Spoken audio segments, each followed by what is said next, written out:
जोहार। मैं योगेश कुमार आप सभी का आपके अपने यूट्यूब चैनल अपना क्लासरूम में स्वागत करता हूं। दोस्तों, आप यहां देख पा रहे होंगे 1000 MCQs सामान्य अध्ययन से। इस संबंध में थोड़ी सी चर्चा कर लेते हैं, फिर हम लोग क्वेश्चन पर जाएंगे। तो ये जो सीरीज में चला रहा हूं, ये सीरीज यानी कि आपके अपने यूट्यूब चैनल अपना क्लासरूम पे चलेगी और इस सीरीज में हम कवर करेंगे JPSC, JSSC, Jharkhand TET, Jharkhand सचिवालय यानी ग्रेजुएट लेवल झारखंड SSC, साथ ही साथ CTET की सामान्य अध्ययन, रेलवे सामान्य अध्ययन और SSC सामान्य अध्ययन, यानी कि इन सभी स्थानों से जो प्रश्न आते हैं और इन सभी परीक्षाओं में जो प्रश्न अक्सर पूछे जाते हैं, इन सभी को ध्यान में रख के ये सीरीज आप लोगों के लिए बनाई जा रही है। इस सीरीज का मेन मकसद सिर्फ इतना ही है कि आपको ज़्यादा से ज़्यादा प्रश्नों को आप आसानी से सॉल्व कर पाए और सामान्य अध्ययन में कहीं भी आप पिछड़े नहीं। अब सवाल आती है कि इसमें क्या क्या हम लोग देखेंगे। तो इसमें हम लोग देखेंगे, हिस्ट्री को देखेंगे ही, पॉलिटी को भी देखेंगे, साइंस को भी देखेंगे और साथ में हम लोग देखेंगे जियोग्राफी को भी।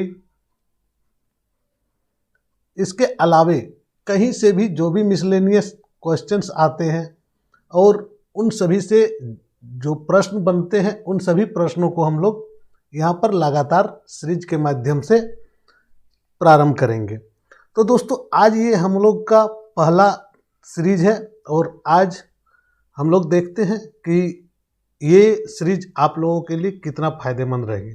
वैसे आशा किया जा सकता है कि इस प्रकार की सीरीज आप लोगों को हमेशा फ़ायदे देती है और मैं कोशिश करूँगा कि बेहतर से बेहतर आपके सामने कंटेंट लाने का और आपको फ़ायदा पहुँचाने का। दोस्तों देखिए, अगर YouTube चैनल पे आप नए आए हैं या फर्स्ट टाइम देख रहे हैं तो सब्सक्राइब कर लिए, और अगर पहले से देखते आ रहे हैं तो आपको पता होगा, तो लाइक और कमेंट जरूर कर दें। चलिए, आज हम लोग सामान्य अध्ययन से कुछ प्रश्नों को देखते हैं और इसी सीरीज के तहत हम लोग 1000+ MCQs को करेंगे। तो लगातार यहाँ से क्लासेस इसमें आपको MCQs में चलेगी और साथ ही साथ हमारा जो रेगुलर क्लासेस चल रही है वो तो होगी ही। चलिए MCQs को आज करते हैं। पहला प्रश्न जैसे आपका है कि जालियांवाला बाग हत्याकांड कब हुआ था। सवाल उठता है, सभी कोई जानते हैं, जालियांवाला बाग हत्याकांड। तो इसमें आपके सामने ऑप्शन दिया हुआ है 13 अप्रैल 1919, 14 अप्रैल 1919, 15 अप्रैल 1919 या 16 अप्रैल 1919। दोस्तों देखिए, इसका सही जवाब होगा 13 अप्रैल 1919, यानी कि 13 अप्रैल 1919 को ही आपका जालियांवाला विभत्स जिसको बोला जा सकता है, यह हुआ था अमृतसर में। और यही जालियांवाला घटना जिसे हम लोग जानते हैं कि 13 अप्रैल 1919 को जालियांवाला बाग में आयोजित एक शांतिपूर्ण बैठक में जो शामिल लोग थे उस पर ब्रिगेडियर जनरल रेगनाल्ड डायर ने गोली चलाने का आदेश दे दिया था। इसके कारण से हजारों निहत्थे पुरुष और महिलाएं इसमें मारे गए थे। दोस्तों, ये जालियांवाला बाग अमृतसर में है, अमृतसर में, और अमृतसर जानते हैं आप लोग कि कहाँ है, तो पंजाब में। तो पंजाब के अमृतसर में है। नेक्स्ट प्रश्न आप लोगों के सामने है, अंकोर वाट के मंदिर का निर्माण किस शासक के द्वारा कराया गया था। अंकोर वाट के मंदिर का निर्माण किस शासक के द्वारा करवाया गया था।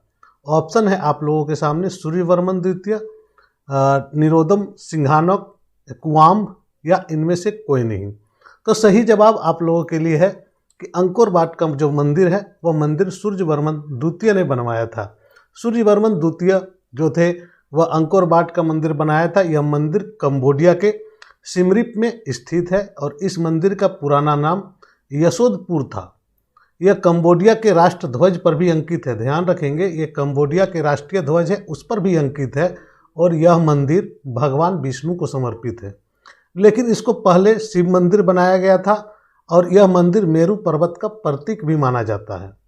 इस मंदिर की दीवारों पर बहुत ही सुंदर ढंग से अप्सराओं का चित्रित किया गया है और असुरों और देवताओं के बीच समुद्र मंथन या अमृत मंथन का दृश्य भी दिखाया गया है। कहीं कहीं यह भी कहा जाता है कि इस मंदिर के दीवारों में रामायण और महाभारत के श्लोक भी लिखे हुए हैं। यह मंदिर का निर्माण जो सूर्यवर्मन द्वितीय थे उन्होंने 1112 से 1153 के बीच करवाया था और इसकी रक्षा के लिए इसके चारों तरफ एक विशाल खाई भी बनवाई गई थी। इस खाई का लगभग चौड़ाई जो है वो 700 फीट है और दूर से देखने पर यह खाई किसी झील के समान दिखाई पड़ती है और खाई को पार करने के लिए मंदिर के पश्चिम में एकमात्र पुल बनाया गया है। बहुत ही इम्पोर्टेंट है अंकोर वाट का मंदिर आप लोगों को कंपटीशन की दृष्टिकोण से। नेक्स्ट प्रश्न है आप लोगों के लिए, वेदों की ओर लौटो का नारा किसने दिया था? ऑप्शन है रामकृष्ण परमहंस, स्वामी विवेकानंद, स्वामी दयानंद सरस्वती या इनमें से कोई नहीं। दोस्तों यह नारा दिया था स्वामी दयानंद सरस्वती ने। स्वामी दयानंद सरस्वती ने आर्य समाज के संस्थापक भी थे और महान समाज सुधारक के रूप में भी इन्हें जाना जाता है। यानी कि महर्षि दयानंद सरस्वती आर्य समाज के प्रवर्तक, प्रखर सुधारवादी सन्यासी थे और दयानंद सरस्वती ने ही भारतीय समाज को पिछड़ेपन से दूर करने के लिए पुराने रीति रिवाजों को बंद करने का आह्वान तो किया और साथ ही साथ उन्होंने कहा कि ज्ञान के लिए संस्कृत भाषा का भी प्रयोग किया, जो यह दिखाता है कि वह नए और पुराने का सामंजस्य था। और नए और पुराने का सामंजस्य के साथ ही इन्होंने दयानंद सरस्वती ने आपका यह नारा दिया था कि चलो वेदों की ओर लौटो। इसका मुख्य उद्देश्य था कि हमारे वेद इतना समृद्ध है जैसा कि आपके किसी अन्य जो समाज है या किसी अन्य संस्कृति में इस प्रकार की कोई भी किताब नहीं है। नेक्स्ट क्वेश्चन है, राष्ट्रीय विकास परिषद का गठन कब हुआ था? ऑप्शन है 1950, 1951, 1952 या इनमें से कोई नहीं। दोस्तों यह देखिए योजना निर्माण से संबंधित है और इसका गठन 1952 ईस्वी में हुई थी। 6 अगस्त 1952 ईस्वी को इसका गठन किया गया था और यह राष्ट्रीय विकास परिषद जो है जिसे एनडीसी के नाम से भी जाना जाता है, यह एक प्रकार का कार्यकारी निकाय है। ना ही यह संवैधानिक है और ना ही एक संवैधानिक निकाय के रूप में इसे जाना जाता है। यह देश की पंचवर्षीय योजनाओं का अनुमोदन करती है और प्रधानमंत्री परिषद का अध्यक्ष होते हैं ये राष्ट्रीय विकास परिषद। और अभी जो नीति आयोग जो आया है, नीति आयोग के संबंध में भी यही राष्ट्रीय विकास परिषद ही इसमें आपका जो है जो योजनाएं होता है उसका अनुमोदन करता है। इसमें क्या है, सभी संघ के सभी राज्य जो जितने भी राज्य हैं उनके मुख्यमंत्री इसमें भी होते हैं और जैसे कि जानते हैं नीति आयोग में भी उनका सदस्यता होती है। तो दोनों ही जगहों में वे राष्ट्रीय विकास परिषद में भी और नीति आयोग में भी सदस्य होते हैं। नेक्स्ट है, कुशहा तटबंध किस नदी पर है? ऑप्शन है गंडक, कोसी, दामोदर और गंगा। दोस्तों यह क्वेश्चन बहुत बड़ा त्रासदी से जुड़ा हुआ है, इसलिए यह क्वेश्चन इम्पोर्टेंट हो जाता है। खास करके बिहार या झारखंड में अगर आप किसी भी परीक्षा को दे रहे हैं, चाहे ग्रुप डी हो, चाहे आईएएस की परीक्षा हो, चाहे आपका जेपीएससी हो, चाहे बीपीएससी हो, क्योंकि जब आप इस क्षेत्र से बिलोंग्स करिएगा तो आपको यहाँ से क्वेश्चन दागे जाएंगे इंटरव्यू में भी। तो कुशहा तटबंध किस नदी पर है? गंडक, कोसी, दामोदर या गंगा? देखिए बिहार में कुशहा जो है यह कोसी नदी पर है और यह जो है 2008 का 18 अगस्त जो है यह बहुत ही त्रासदी वाला था यहाँ पर। और आज चूँकि बहुत ज़्यादा दिन हो गए और आज याद करके लोग आज भी इसका रूह कांप जाता है। ऐसा इसलिए है क्योंकि यह कोसी जो है इस समय अपना तटबंध को तोड़ा था और बहुत सैकड़ों गांव को डुबो दिए थे और हजारों लोग इसमें बेघर हो गए थे। इसलिए कुशहा तटबंध को जानना जरूरी है। नेक्स्ट है, भाखड़ा नांगल बांध किस नदी पर है? नर्मदा, कृष्णा, कावेरी या सतलज? यहाँ कावेरी कर लीजिएगा। नर्मदा, कृष्णा, कावेरी या सतलज? तो सही जवाब है आप लोगों का सतलज नदी। और इस बांध की योजना पर बड़ा इंटरेस्टिंग कहानी है। यह बांध 1944 में ही शुरू हुई थी। कब? जब पंजाब का तत्कालीन जो राजस्व मंत्री थे श्री छोटू राम और बिलासपुर का राजा, इन दोनों के बीच में नवंबर 1944 में एक समझौता हुआ कि चलिए एक बांध बनाते हैं और 8 जनवरी 1945 को इस प्रोजेक्ट की प्लानिंग भी पूरा हो गई। लेकिन क्या हुआ, इसके बाद भारत आज़ाद हुआ 1947 में, और 1946 में इसका चूँकि निर्माण कार्य चालू था और 1948 में बांध बनाना प्रारंभ हो गया था। लेकिन 17 नवंबर 1955 को तत्कालीन प्रधानमंत्री जो थे पंडित जवाहरलाल नेहरू जी ने उपस्थिति में वे खड़ा रह के वहाँ पर ढलाई का काम करवाए और इस बांध का निर्माण करवाया। और कहा जाता है कि यह बांध जो है अमेरिकी बांध निर्माता हार्वे स्लोकेमम के निर्देशन में अक्टूबर 1963 ईस्वी में पूरा हुआ। ध्यान रखेंगे, अक्टूबर 1963 ईस्वी में यह पूरा हुआ। किसके नेतृत्व में? तो हार्वे स्लोकेम। आप देखेंगे 17 नवंबर 1955 ईस्वी को इसको ढलाई हुआ था और यह पूरा कब हुआ? 1963 ईस्वी में। नेक्स्ट क्वेश्चन पर जाते हैं। सतलज नदी पर एक कृत्रिम जलाशय बना हुआ है, इस जलाशय का क्या नाम है? सरदार सरोवर, पंत सागर, गोविंद सागर या नागार्जुन सागर? दोस्तों यह प्रश्न बहुत बार पूछा जाता है, इसलिए यह प्रश्न बहुत ही इम्पोर्टेंट है। इसका नाम है गोविंद सागर। यह गोविंद सागर नाम का जो झील है, जलाशय है, इसे बनाया गया है। यह कहाँ पर है? तो हिमाचल प्रदेश के बिलासपुर जिले में। यह मानव निर्मित झील है। सबसे बड़ी बात है कि मनुष्य द्वारा यह निर्मित किया हुआ कृत्रिम झील है। इसका नाम किसके नाम पर है? तो सिखों के 10वें गुरु गोविंद सिंह के नाम पर रखा गया है और इस झील का सतलज नदी पर भाखड़ा बांध के निर्माण के कारण बनाई गई थी। यह झील भारत के नक्शे का सर्वोच्च स्थान रखती है और झील में पर्यटन के साथ साथ कृषि के लिए भी अनमोल सिद्ध हुई है। इस झील में एक बहुत बड़े भूभाग में सिंचाई आदि की सुविधा भी मिलने लगी। किसके चलते? गोविंद सागर झील के चलते। नेक्स्ट क्वेश्चन है, द ओरिजिन ऑफ स्पीसीज नामक पुस्तक किसने लिखी? डार्विन, ओपेरिन, लेमार्क या कोई नहीं? तो यह पुस्तक लिखी थी डार्विन ने। चार्ल्स डार्विन ने यह पुस्तक लिखी, अपनी क्रम विकास का सिद्धांत जो दिया था उसी में, और यह है द ओरिजिन ऑफ स्पीसीज नाम का। तो चार्ल्स डार्विन इसका सही जवाब होगा। नेक्स्ट प्रश्न है आप लोगों के सामने कि मनुष्य में कितने जोड़े गुणसूत्र पाए जाते हैं? तो मनुष्यों में कितने जोड़े गुणसूत्र पाए जाते हैं? 26, 14, 23 या 18? आप लोग जानते होंगे, और नहीं जानते हैं तो जान लीजिए कि मनुष्यों में 23 जोड़े गुणसूत्र पाए जाते हैं। नेक्स्ट क्वेश्चन है आप लोगों के लिए, जिन शब्द की प्रस्तावना किसने दी थी? ऑप्शन है आप लोगों का वाटसन, बेंडेन, मेंडल या इनमें से कोई नहीं। दोस्तों आप लोग पढ़े होंगे तो इसका आंसर आप लोगों को पता होगा कि इनमें से कोई नहीं होगा, क्योंकि जोहानसन ने दिया था। यह जिन शब्द की परिकल्पना या प्रस्तावना जोहानसन जी का था, हमने यहाँ मेंशन कर दिया इसलिए। नेक्स्ट क्वेश्चन आप लोगों के लिए, गुणसूत्र बने होते हैं किस चीज़ के बने होते हैं? डीएनए के, डीएनए या आरएनए के, डीएनए के, डीएनए या आरएनए के, या डीएनए प्रोटीन्स और आरएनए, या ऐसे बोल सकते हैं DNA plus RNA plus protein. तो इस प्रकार से आप देखेंगे यह लास्ट ऑप्शन है, इनमें से कोई नहीं। तो इसका सही जवाब है दोस्तों डीएनए तथा प्रोटीन्स तथा आरएनए।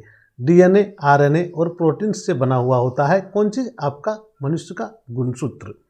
गुणसूत्र में क्या होगा? डीएनए होगा, आरएनए होगा और प्रोटीन्स होगा। कोशिका में अनुवांशिकी पदार्थ क्या है? डीएनए है, गुणसूत्र है, जीन है या हरित लवक है? क्या है कोशिका में अनुवांशिक पदार्थ? किसे कहा जाता है? तो कोशिका का अनुवांशिक पदार्थ के रूप में क्या जाना जाता है? यह सही जवाब है आपका डीएनए। डीएनए कोशिका का अनुवांशिक पदार्थ के रूप में जाना जाता है।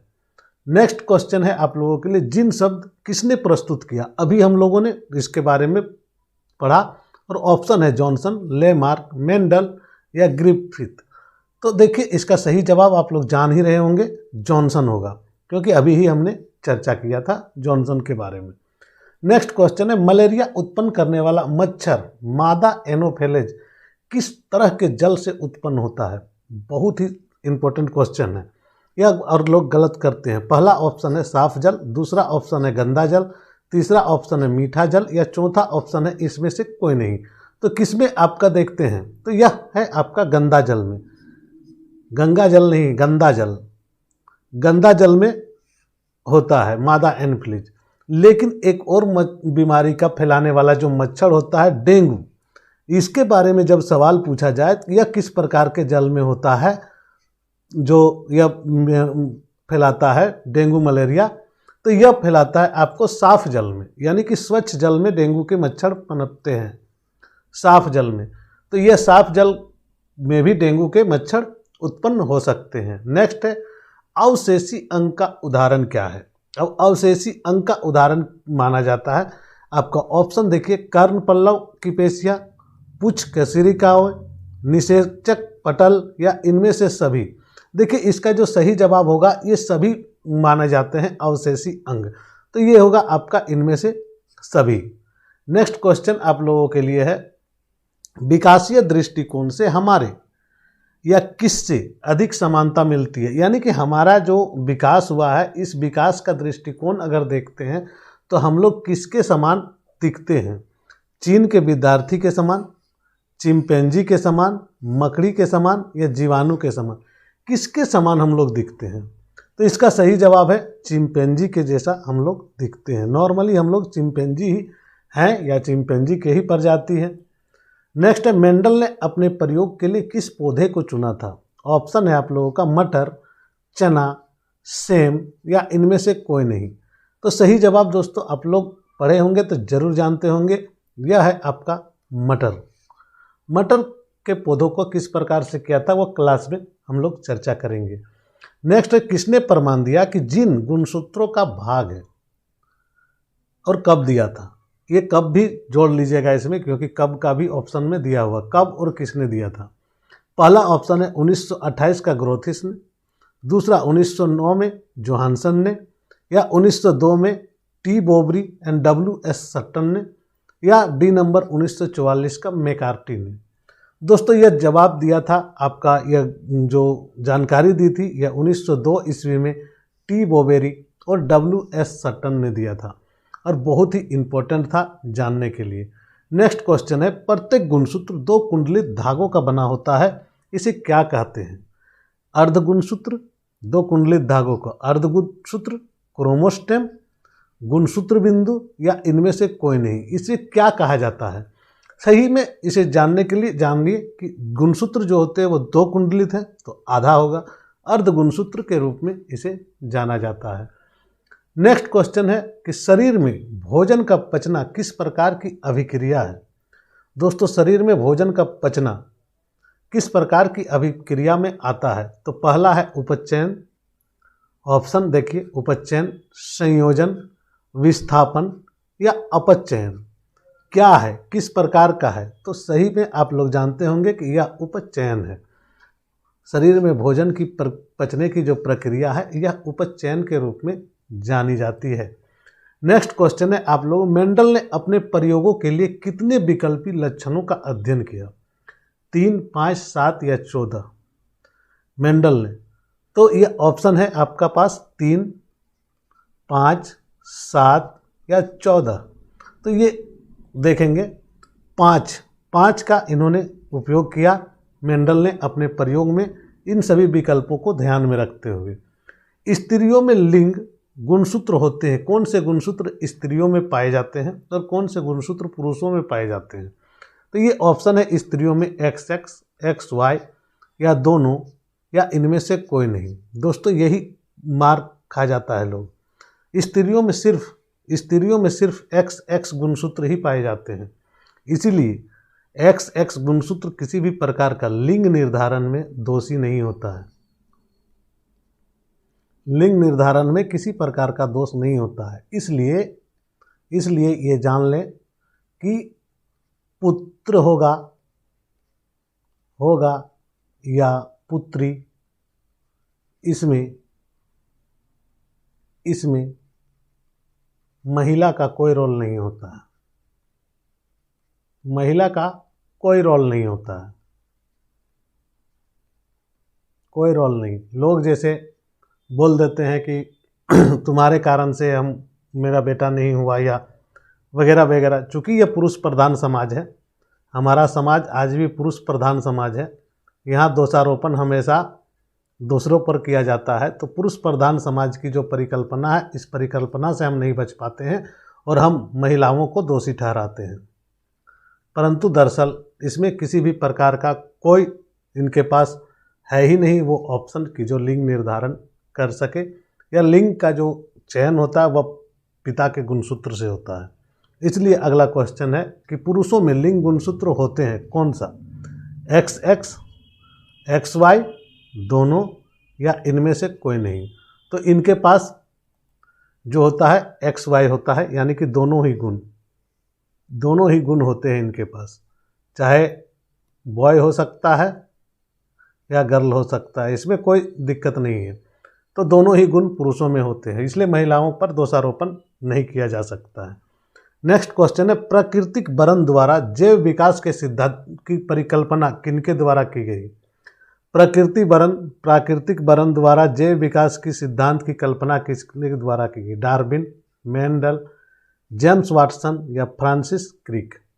तो दोस्तों यह सिद्धांत जो दिए थे उनका नाम था डार्विन, और चूंकि डार्विन का प्राकृतिक वरण द्वारा जैव विकास सिद्धांत अपनाया जाता है, तो यह आप लोगों को जानना है कि डार्विन है इसका सही जवाब। अब देखिए कि आप लोगों को कैसा लगा। पहले तो आप लोगों को यह सीरीज कैसा लगा, पहला सवाल है। दूसरा है कि अगर आप नए हैं तो क्या करें, सब्सक्राइब कर लें और लाइक, कमेंट और शेयर करें, और शेयर जरूर करें इस वीडियो को। धन्यवाद, जोहार, मिलते हैं।